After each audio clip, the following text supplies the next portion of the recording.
गेल्या काही आठवड्यात जामिया इस्लामिया ही जे एज्युकेशनल इन्स्टिट्यूट त्यांची कार्यपद्धती, तिथे येणारा फंड, विदेशी संस्थांचे संबंध, या संबंधात चर्चा सुरू आहे. विधानसभेत पण चर्चा झाली.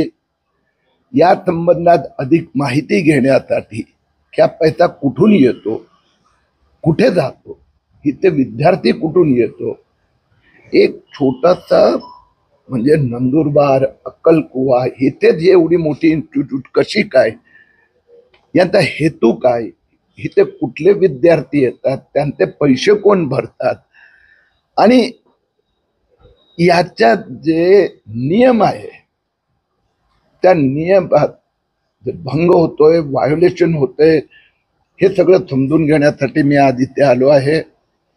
उद्या मी दिल्लीला जात आहे.